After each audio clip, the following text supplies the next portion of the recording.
Welcome to the show, everybody. Glad to have you here, especially on this day, which is a special day around here in my house. It's my 8th wedding anniversary. 8 years of marriage may not be that much, objectively in the grand scheme of things, but by modern standards, anyway, we have officially entered old married couple status, which I'm very excited about. And thinking back to that day 8 years ago, a lot of joy and hope and promise, except the only problem is that there was a torrential downpour on the day of our wedding. We were getting married on the beach, not on the beach physically. We're not hippies. We were in a church, for God's sake, like civilized people, but a church at the beach. And so the downpour was flooding roads and everything, and was messing up my wife's hair and her makeup and my hair and makeup because we're a progressive couple. But the real problem, and anyone who's gotten married in the last 25 years on a rainy day knows what I'm about to say. The real problem is the nonstop Alanis Morissette jokes that just went on for the entire day. And every person who walked into the church, of course, they're coming out, they're shaking off their, jacket, and they've got the umbrella. And then they walk into the church, and every single person goes, well, this is ironic. And then they look around. Ironic. It's like the Alanis Morissette joke, yeah. Pop culture reference. And it's like as if they're the first person to make the joke, which is even more annoying because no rain on a wedding day, of course, as many people have corrected this. That is not ironic. It's inconvenient. It's a hassle. It's not ironic. Neither is finding 10,000 spoons when you're looking for a knife in your kitchen. That's just a sign that somebody in your house is a degenerate spoon hoarder. It doesn't mean that it's ironic in any way. In any case, happy anniversary to my wife. And to myself, I suppose. What I want to begin with today is a new survey showing that 1 in 3 millennials have a favorable view of communism. And this is not the only survey of this type that's been done and found results like this. And it's very, I think, legitimately terrifying to think that communism is becoming so popular. I want to talk about that and why it is that my generation finds communism appealing. Also, 2 Indian American kids attacked and assaulted a group of black girls in New Jersey. But the New York Times knows what is really to blame for this assault. White supremacy. I'm not kidding. And also today, speaking of my wedding anniversary, in honor of that occasion, I wanted to talk about the pieces of marriage advice, the common cliched pieces of marriage advice, supposed marriage wisdom that I have found in my experience so far to be completely and totally off base. So we'll talk about that as well today. But first, a word from Ancestry DNA. Ancestry DNA gives you so much more than just the places that you're from. Ancestry connects you to the places in the world where your story started using precise geographic detail and clear-cut historical insights. You can even trace your ancestors' journey over time, following where they move from place to place.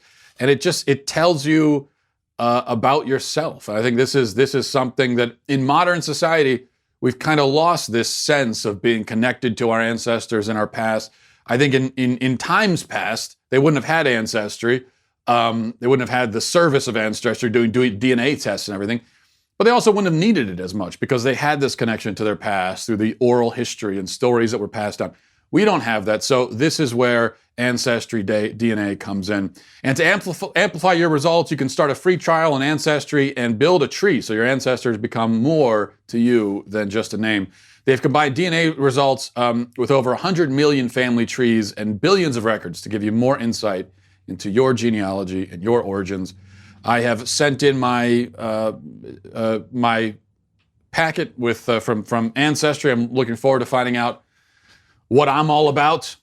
What exactly had to happen to make me occur? Who is to blame for this is what I really want to find out. And that's what I'm going to find out from Ancestry. Go to Ancestry.com/Matt today for 20% off your Ancestry DNA kit. That's Ancestry.com/Matt for 20% off your Ancestry DNA kit. Ancestry.com/Matt. Before we get to the communism thing, I forgot about this. A priest in South Carolina, I couldn't do the show without mentioning it. A priest in South Carolina reportedly refused communion to quote unquote Catholic Joe Biden. Father Robert Morey says that he didn't give Biden communion because Biden, among other things, openly advocates for abortion, for the grave sin known as abortion.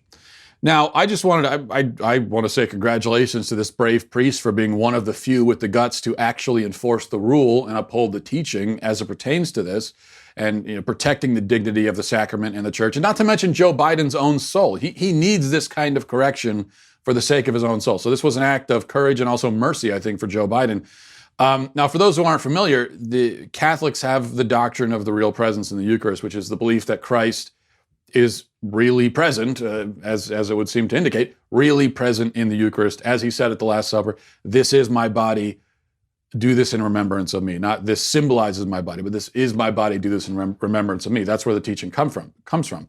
So people who are in grave sin, or in a state of sin in that way, are not supposed to receive communion until they have repented of that sin.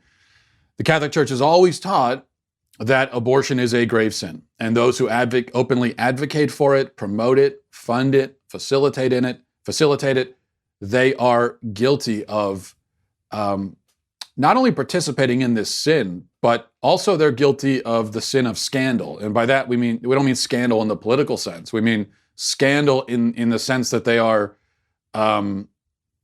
encouraging others to fall into sin. In this case, explicitly, openly encouraging others. So, pro-abortion politicians, for that reason, are supposed to be refused communion.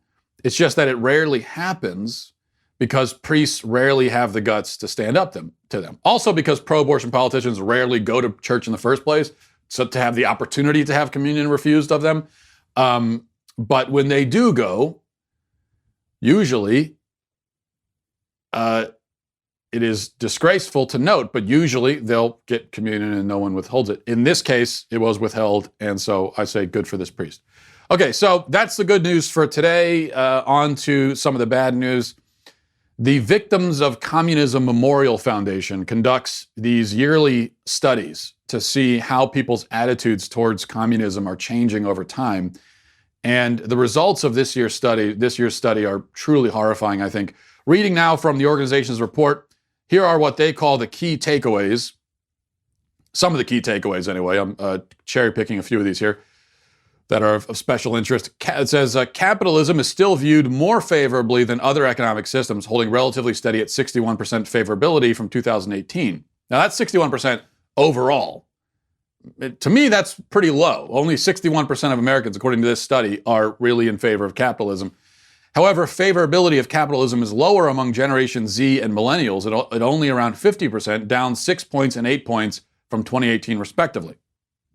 Communism is viewed favorably by more than 1 in 3 Millennials, 36%, up 8 points from 2018.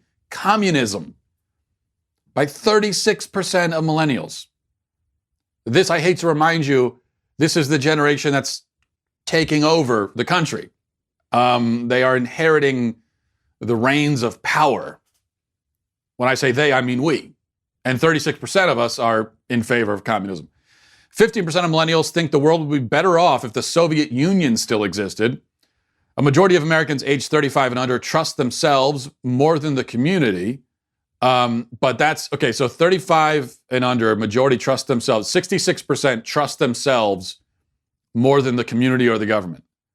But that means that 34% trust the community or the government more than they trust themselves. Think about that. While 50% of millennials say they are somewhat likely, and 20% of millennials say they are extremely likely to vote for a socialist candidate, doubling from 10% in 2018, Americans overall are more hesitant about voting for a Democrat socialist than they were last year. 45% of Generation Z and Millennials believe that, okay, well, obviously, naturally, 45% believe that all higher education should be free. On that one, I'm actually surprised it's not higher, 45%, although I think the number is trending in the upward direction. Now, this is all quite wrong, of course. I don't mean that the findings of the study are wrong. I think the findings line up with what you would expect. They ring true to me, even though they're horrifying. I mean, they're wrong in that the opinions held by many millennials with respect to this issue, and with respect to almost every other issue you can think of, are wrong.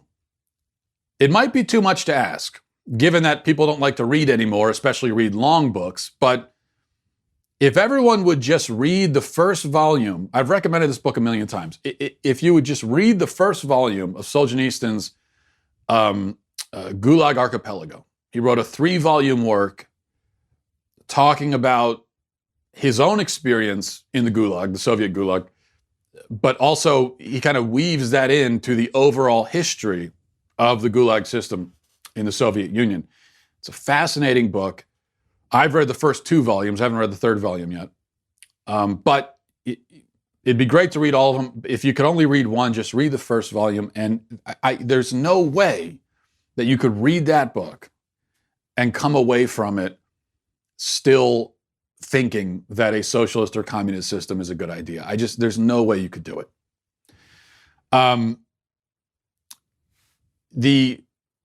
These are systems where freedom, liberty, self-expression, self-determination, human flourishing, human well-being are not relevant. They simply don't factor in. Now, the fact that communist governments promise to take care of everybody and make sure that everyone's needs are provided for, and then fail always, every single time, to follow through on that promise, is almost beside the point. Because what happens when we have this conversation is people say, well, look at the bread lines in Venezuela or the empty grocery shelves. And this is supposed to prove the faults of this kind of system. But even though it's true that that does indicate serious problems with the social system, I think that's the wrong approach. Just observing all the bad things that have happened under communist and socialist governments is not enough, clearly. Now, when I recommended the Gulag Archipelago, it's not because it chronicles all the bad stuff, which it does, and does so powerfully and poignantly. The real powerful thing about the book, I think, is how it exposes the philosophical flaws with this system. And that's what we need to focus on communicating, is the philosophical problem with it. We need to focus on why it's a bad idea. Not just why it's bad in practice, not just the practical problems, even if they are significant practical problems, such as mass starvation is a practical problem, pretty significant one, I would think. But that clearly has not been, even if it should be enough for people to be convinced, it's not enough. And the reason is there's always a defense mechanism this defense mechanism has been built up, and it's a pretty effective mechanism.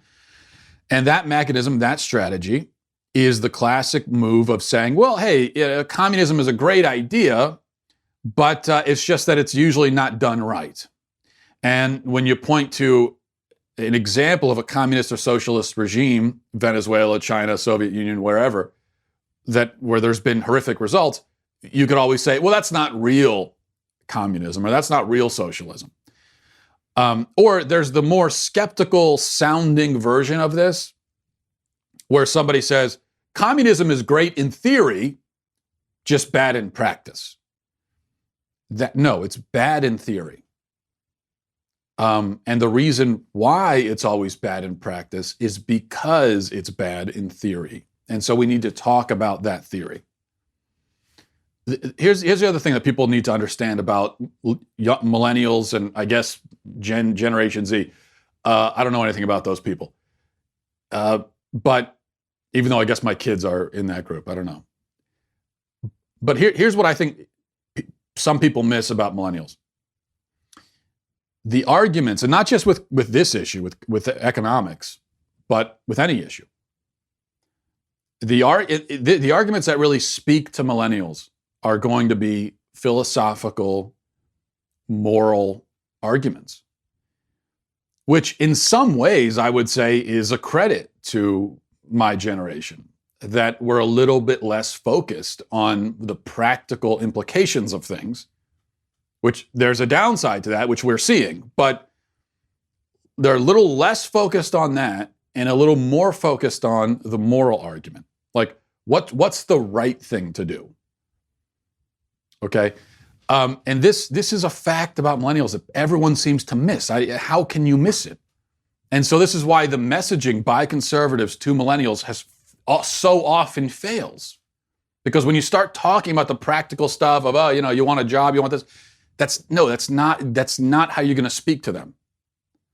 Notice what Bernie Sanders does. what Elizabeth Warren does, what all the Democrats do, especially when it comes to economic stuff. Much to the frustration of conservatives, they're not making practical arguments. They're not explaining how their plans are actually going to work, because the plans aren't going to work. But from a messaging standpoint, it doesn't matter, because instead what they're doing is they're saying, this is just the right thing. It's the right thing to do. And they're making that moral argument. It's a bad moral argument, but it is a moral argument. And a philosophical argument. So I think here's what it comes down to. The fundamental questions that pertain to this. What is the point of living? What are we supposed to get out of life? What's the function of a person? What are people for, to quote a Wendell Berry essay? Yes, the theory of communism is to care for and provide for everyone equally. It never works out that way, but never mind that for a minute. Let's just talk about the theory. The problem is that's not what people are for. That is not the most moral system. Even if it worked, which it doesn't. Because we are not, as people, just like pigs in a pen, where you give us food and maybe you clean out the pen every once in a while, and then you leave us to muck around in the mud in our little safe confines. That's not how people work. We are human beings. Thinking, striving, dreaming, rational creatures, which means in order for us to actually be happy, in order for us to really be fulfilled, in order for us to flourish, we need the liberty to act on our own, make our own decisions, express our own views, work towards our own goals, care for ourselves. This isn't to say that community is unimportant. It just means that we are communities of humans, not of ants or bees. And communism is great for ants and bees because it emphasizes the community completely at the expense of the individual, where the individual basically doesn't exist and doesn't matter. That doesn't work. For creatures that literally have hive minds, that's great. For human beings, it's not so great.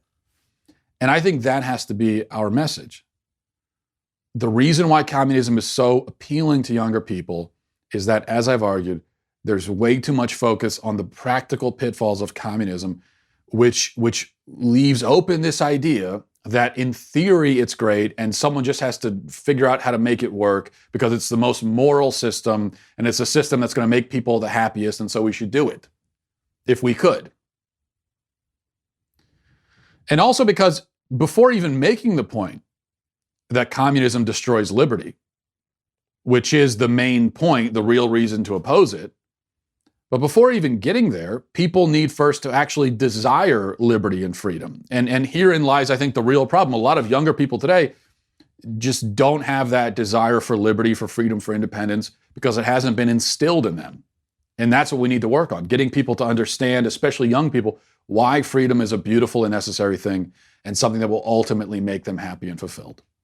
And why it is the most moral thing. You know, why it is better to have a system where people are free and they have self-determination, even if you have things like poverty and so on. You know, I knew we had a problem when I started seeing, when it comes to this, you know, you started seeing these reports in the last few years about how kids are driving at later and later ages. They're putting off getting their licenses because they're content to be chauffeured around by their parents. And it's a small thing, but it's illustrative because it used to be that kids couldn't wait to get their licenses, right? Because they want to be able to get out on their own, hit the open road, have some independence, have some autonomy. I remember I was so excited to get my license, and I just, the idea of being able to get in my car and go run an errand or something, even something as simple as that, but just if I needed something from the store, if I needed to go, that I could just get in the car and go do it myself without having to depend on anybody. That, to me, I couldn't wait to do that. I was so excited to run my first errand as an adult. But that's something that kids today, that's a desire they don't seem to have quite as much. And in a similar way, it used to be that you'd be excited to leave your home once you were old enough and live on your own, get out on your own. Even if you end up living in some dingy apartment or whatever, even if your living conditions are downgraded in some respects from what you had at your parents' place, you loved it because it was yours. It was your space. You could do what you wanted. It was your thing. You were basically free to live as you wanted. But younger people don't desire that anymore either, which continues to be shocking to me. I can't wrap my head around that mentality, because I wanted to move out when I was 16, not because I had a miserable home life, but just because I wanted to be on my own. I was just tired of I wanted to do my own thing. But now you've got 26-year-olds who don't really have that desire. They don't really want to do their own thing.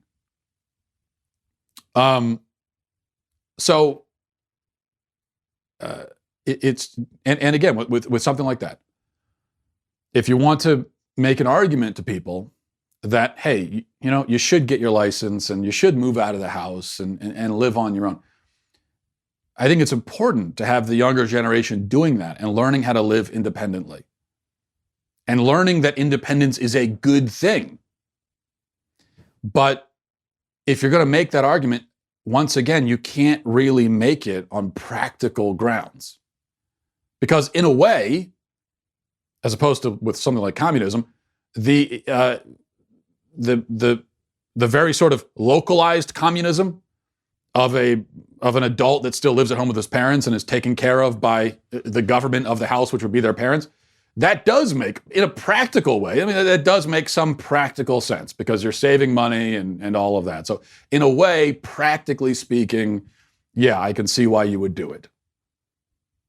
But there's more of a philosophical argument. It's a philosophical argument for why, even though it makes practical sense, you still shouldn't do it, because because that's not how you are going to flourish as a human being. You'll be more comfortable that way, but you're not going to be happiest. You're not going to flourish. You're not going to become yourself, figure out who you are, come of age, mature. None of that's going to happen if you're still depending on your parents. So I think these are the kinds of arguments we make. And if we start doing this, then I think that's how we get people to abandon this idea that communism is the way to go. All right. Well, we've been dumping on the Washington Post for mourning the death of the great mass murdering serial rapist scholar al-Baghdadi. But I think the New York Times deserves, as always, a share of the ridicule this week. We should, if we're making fun of the media, we should always include the New York Times, because they're always giving us more and more reasons to make fun of them. I point now to an article, an op-ed published a couple days ago, which, no matter how cynical you are about the media, you might not even believe this is real. You're probably going to look this up and Google it to see if it actually exists, which I encourage you to do. But it is real. It does exist. It's by Nell Irvin Painter. And it's an op-ed about an assault on a group of black girls by two Indian boys, Indian American boys. But Painter knows who is really to blame for this: white people. So listen to this. She says, in the pages of the New York Times, two 17-year-old boys accused of harassing four African-American middle school girls using racial slurs and urinating on one of the victims are facing charges including bias, intimidation, and lewdness. The incident, which took place during an October 18th high school football game in the New Jersey suburb of Lawrence Township and was partly captured on video that circulated on social media, involves a cast of characters that have given some observers pause. Police say the boys are of Indian descent. While it's tempting to see the reported ethnicity of the boys suspected in the assault as complicating the story and raising questions about whether the assault should be thought of as racist, I look at it through a different lens. Instead of asking let me just stop here actually for 1 second. It actually doesn't complicate the story at all, and it doesn't raise questions about whether or not it's racist. There's nothing for rational people to see a non-white person acting in a bigoted way to another non-white person. That's not complicated. That doesn't raise questions of whether it's racist. It's very uncomplicated. That's racist. Because as rational people, we understand that racism obviously exists among all people, not just white people. But the author here doesn't seem to agree. So she says, instead of asking what the boys' reported racial identity tells us about the nature of the attack, we should see the boys as listen carefully to this. We should see the boys as enacting American whiteness through anti-black assault in a very traditional way. In doing so, the assailants are demonstrating how race is a social construct that people make through their actions. They show race in the making and show how race is something we perform, not just something we are in our blood or in the color of our skin. Enacting whiteness. By assaulting someone, no matter what race you are enacting whiteness.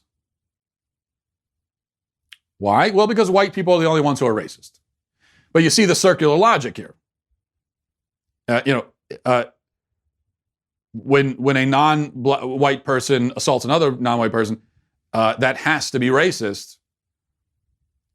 Why? Because white people are the only ones who are racist. So you see how the circle goes. Every racist incident is by a white person, or white people are to blame for it. And so when you have a racist incident that doesn't involve white people, well, no, but still it involved white people, because white people are the only ones who can be racist. And we just go around and around in that circle of logic. Or anti-logic, I guess we should call it. Let's see, should we read any more of this? At first blush, the reported assault sounds nauseatingly familiar, like the run-of-the-mill American racial harassment that has always been in common, but has become increasingly revealed thanks to videos shared on social media. The boys' actions resemble those of people who feel empowered to act out their resentment against non-white people who are deemed out of place, confronting them with hostility or slurs or calling the police. The people patrolling what they see as their spaces are often, but not always, white. The Yale sociologist Elijah Anderson calls areas that are policed in this way the white space, even though the spaces in question are officially public. So just to understand what's happening here. When someone assaults or abuses another person in a space, the person who is doing the assaulting and abusing is defending the white space, even if they're not white. They have now become, I don't know if it's a Manchurian candidate kind of thing, where we as white people have brainwashed them to enforce our space, whatever that is. There's someone in the white space, get them. I don't know if they imagine that we're whispering that into a microphone or to something, a chip implanted in their ear, and they're following our orders, hypnotized. I don't know what they imagine how this works, but that's basically the result. And then it goes on from there. And anyway, I think you've probably heard enough. You get the idea. I think it should be noted that I looked up this author's biography, and seeing what it says here, it won't surprise you that this is someone from academia. I don't know if they're still in academia, but someone who was in academia. This is what you send your kids to a mainstream college, to a major, secular kind of college. What I mean, this is the kind of thing they're being taught as fact. So this is not hyperbole or me being satirical or anything. The left really believes that only white people can be racist by definition. And so any racist thing that happens has to be the fault of white people. That is actually what they believe. That is actually what they teach to kids as a fact in school. And it, of course, is completely insane and has no basis in reality. And it entirely ignores the fact, and in fact is meant to obfuscate the fact that bigotry and so-called intolerance and racial hatred is extremely pervasive and common all across the world, and very often is much more common and much more pervasive and much more violent and aggressive and dangerous in non-white parts of the world. But that's the fact that we're not supposed to notice that. Okay. As I mentioned, today is my wedding anniversary, 8 years, and I thought it could be fun, possibly instructive, to go over some of the very common and cliched bits of marriage wisdom that everyone hears before marriage, but I have found to be completely off base and wrong in my experience. And anyone who's contemplating marriage, if you're younger and you're thinking about getting married or you just got married, hopefully this will be instructive for you. Now, I don't know what your particular experience is going to be, but I think probably these are bits of advice that you've already heard a bunch of times, and in my opinion, you should just discard and forget about. Okay, so we'll go through some of these. Number one, never go to bed angry. This is terrible advice. It's very common. You hear it all the time. And I really believed it before I got married. And I heard never go to bed angry. And so I thought, okay, well, guess you can't go to bed angry. What I've discovered, though, and you discover this pretty quickly, is that if you're ticked off at each other around bedtime, which does happen, hopefully it doesn't happen that often, but it does happen, especially if you've had a long day and you've got kids and all that, and the kids are being kids. And just at the end of the day, you're exhausted and everything. And you're getting on each other's nerves. You get into a fight. Well, okay, you have two options. At that point, it's around bedtime, you're angry. Two options. You can fight it out into the wee hours of the morning and then probably still in the end go to bed angry, or just get some sleep and sleep it off. Wake up in the morning and 90% of the time discover that you don't even care anymore, you're not angry anymore. The latter option is better almost all the time. So this is almost completely the opposite of the case. Also, I have personally found that screaming at your spouse, "No, don't fall asleep. We can't go to bed angry," that doesn't really work to calm things down, I've discovered. Anger subsides on its own. You can't demand that someone stop being angry. It just, on its own, it goes away. And most of the time in a marriage, depending on how serious the fight is, I mean, if it's something very serious, this isn't true, but the vast majority of the arguments that you have in a marriage are not serious. And it's about something that doesn't really matter that much. And you're both kind of wrong, but you're also both kind of right. You have your good points and your bad points. That's the majority of arguments. And so, but when you're in the midst of it and you're angry, you can't see that. You go to bed, you wake up, and you'll see that, oh man. Now, if you cut it off at the pass and decide not to have the argument and you just go to bed, you'll wake up and think about all the things, because yeah, you went to bed angry. So as you're falling asleep, you're stewing over it and you're thinking about all the things you wish you could be saying right now. And you're thinking about waking up your spouse to say these great points that you think you want to make. But when you eventually do fall asleep, you wake up in the morning and you think to yourself, thank God I didn't say any of that. That's a very good thing. So definitely go to bed angry sometimes. That's my first, so that's how I respond to that. Number two, people say the first year is the hardest. I don't know who came up with this. I have to assume that the person who came up with it is someone who got divorced after the first year. So this is someone who couldn't hack it at all and got divorced and then figured that, well, first year must be the hardest because it was my only year, so what do I know? The first year is actually a piece of cake. Barring some kind of extenuating circumstance that makes your particular situation very difficult, in most cases, on the sort of standard first year model of marriage, it is a piece of cake. You don't have kids, probably. It's just the two of you, and you just got married. You're doing your thing. It's no problem. It's not until later when the kids come and you got the bills and you've got just all the challenges and the vicissitudes of fortune, to use a phrase that I use quite commonly in my household. It's with all of that you start having the challenges and that's when you have the more difficult moments. I think telling people that the first year is the hardest just sets them up for failure by giving them a false confidence where they get through the first year, they look back at it, they say, really, that's the hardest it's going to get? You kidding me? This is a piece of cake.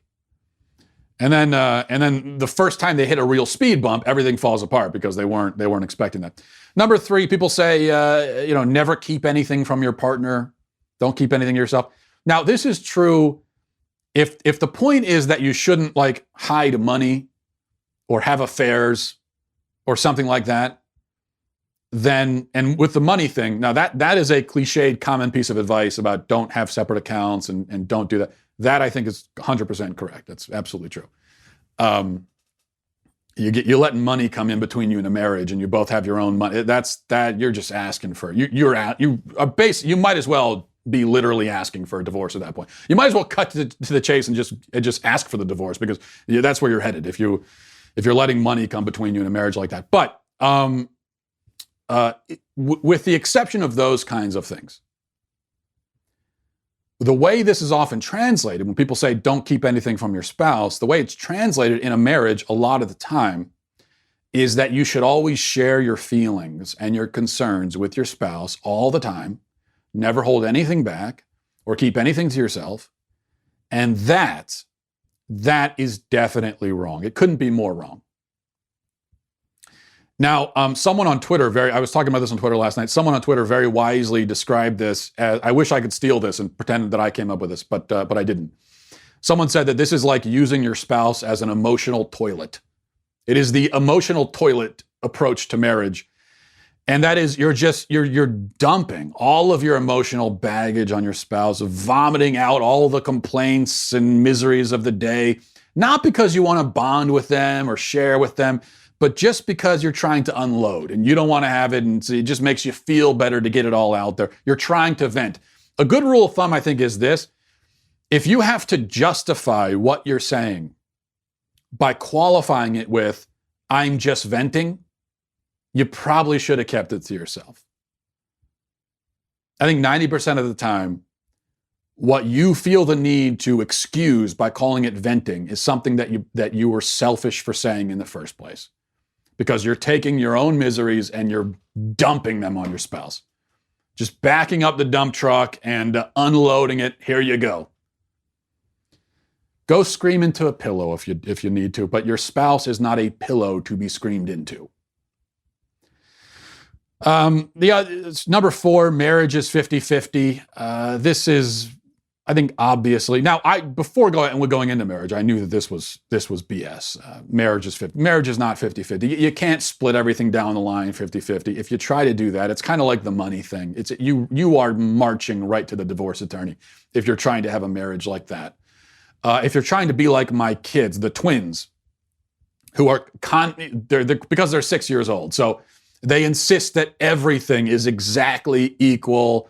You know, they start measuring, oh, you gave him a little bit more cereal than me, that kind of thing. You give them both a cookie and they hold the cookies up to see who has a little bit more cookie than the other. The one with less cookie demands to be compensated for the cookie they're missing out on. Okay, it's one thing if you're a 6-year-old child operating that way, but if you're trying to have a marriage that way, it's just not going to work. What I would also say, though, because it's common for people to say, oh no, marriages aren't 50-50, they're 100-100, in that you're both giving 100% all the time. I think that's also wrong. That is also bad advice. Or maybe it's not so much bad advice as it is an unrealistic expectation that you are giving to a married couple when you say that. Because even if it's true that in an ideal world, both spouses should be giving 100% all the time, that's not how it's ever going to work. And so in certain areas of your marriage and in the family and in the household, the husband is going to be doing 85% and the wife is doing 15%. And there are other areas where the wife is doing 92% and the husband is doing 8%. And there are even going to be times when one spouse is doing 100% and the other one's doing 0%. That's just how it works. And I think the point is, you can't measure it. When you're sitting there trying to measure, whether you're trying to measure 50 or you're trying to measure 100, if you're measuring at all and you're comparing like that, you're setting yourself up once again for failure. It's just that a marriage can't work that way. And I also think actually that I think it's really important in a marriage, especially when their kids are involved. It's important that both spouses get chances sometimes to do 0. So I think as a spouse, you should be volunteering to do 100 sometimes so your spouse can go do 0 for a little bit. have some me time, have some time to themselves, away from the kids, away from you, away from the house, just live, just being their own human for a few hours. I think that's extremely important. And talking to a lot of married couples, it seems like there are a lot of people in marriages where they never get that. Never. They're never given a chance to go and just do zero. Because their spouse's attitude is always, hey, if I'm in the midst of it, then you got to be here too. You're not getting a break if I don't get one at the same time. That is a lethal attitude, I think. And then number 5, the fifth piece of bad advice is people say, and this comes in different forms, but people say happy wife, happy life. This is another one that could be interpreted in a positive, good, healthy way. If what you mean is that you should try to look out for your spouse's happiness generally, then sure. Although wives should be doing that for their husbands too. Now, it doesn't rhyme as well. So happy wife, happy life. It's a nice little rhyme there. Happy husband, happy, I don't know what would rhyme with husband that means life. I'm not sure anything does. But both spouses should be looking out for the other person's happiness, which isn't to say that spouses should be dependent on the other for their happiness. But voluntarily, we in a marriage should be wanting to do what we can to help our spouse be happy. The problem is that the way this often gets translated is that the husband should just give the wife what she wants, always agree, never argue with her, et cetera, yada, yada.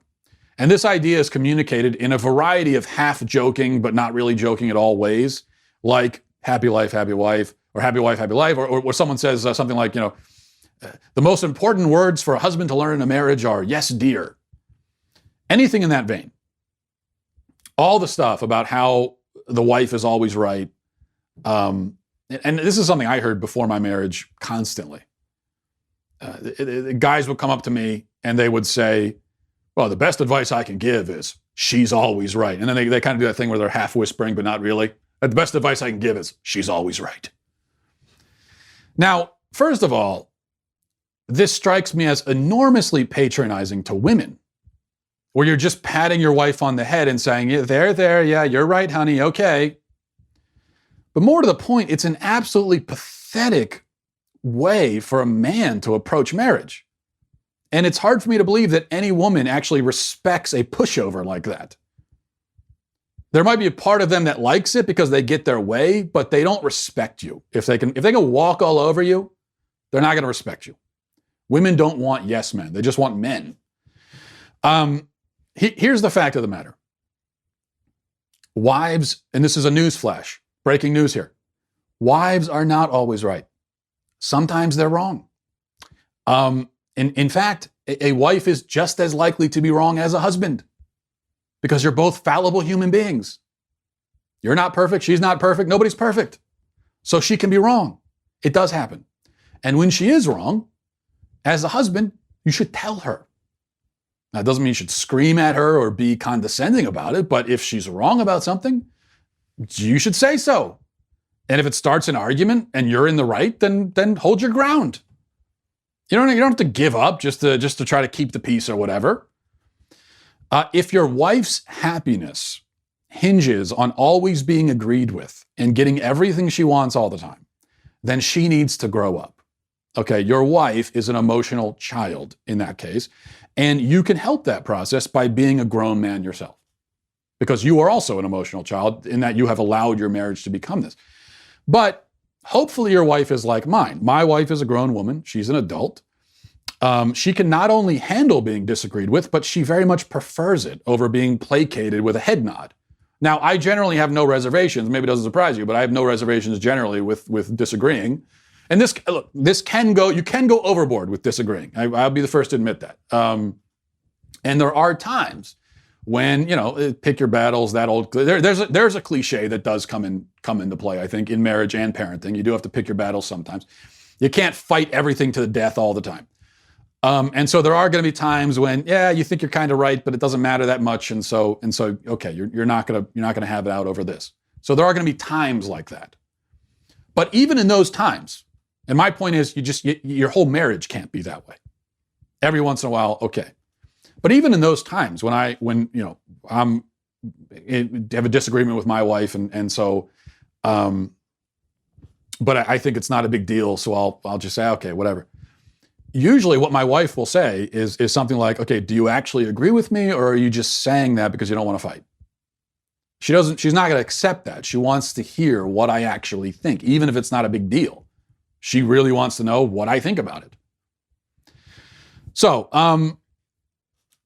I would say if you're a man getting married, I hope that you end up with a wife like that, who's a grown woman, as so many are. But if she isn't, if she's emotionally immature and she breaks down into tears when you stand up to her, and that exists too. There are men in situations like that, I have heard. Well, if that's the case, I'm sorry for your misfortune on that score. I do not envy your position, but you aren't going to make the situation better by letting her herd you along like cattle and just giving her everything you want. It's only going to get worse. It's going to get worse, and she is going to become more and more miserable. So while you're trying to make her happy, she's not going to be happy, and you're going to be miserable, and everyone's miserable, and then eventually you get divorced. That's the way it's going to work. Better to nip that in the bud right away and actually just be an adult. And if you stand up and voice your opinion and all of that. And there are so many things, like, also related to this is the whole meme about husbands going off to sleep on the couch when their wife is mad at them. I don't even know if that's real. I'm not sure if that's something from a sitcom or if people actually do that. It doesn't happen in my house, and it didn't happen with my parents, so I've never seen it, but you hear about it. And this is kind of related to hey, she's always right, just say yes, dear. That's another one where if that actually is happening, I mean, if you're a man and you're letting your wife put you in timeout like a schoolboy on the couch, I can't even imagine how that conversation works. Like, okay, so she's mad at you for whatever reason. You're going to sleep, and what does she say? No, mister, you're not getting in this bed. Downstairs you go. And you actually listen, and you say, okay, may I bring a sheet and a blanket with me? Will that be okay, ma'am? Can I? No, you get in the bed and you say, listen, this is my bed too. I'm sleeping here. If you don't like it, you can go sleep on the couch. I'm not going to sleep on the couch. If you're the one with the problem, doesn't want to be near me, go sleep on the couch yourself. I'm not. So that's how I would do. But I would be interested. I really want to know, is that really a thing? Are there guys who actually do that? Allow yourself to be kicked out of your own bed? Or is that just something from Kevin James sitcoms? I'd really like to know that. And I'd also like to know what are if you're a married couple, what are the pieces of advice that you have found to be very, very incorrect and off base in your own experience? MattWalshShow@gmail.com is the email address. And we will cut it off there. Thanks everybody for watching. Thanks for listening. Godspeed.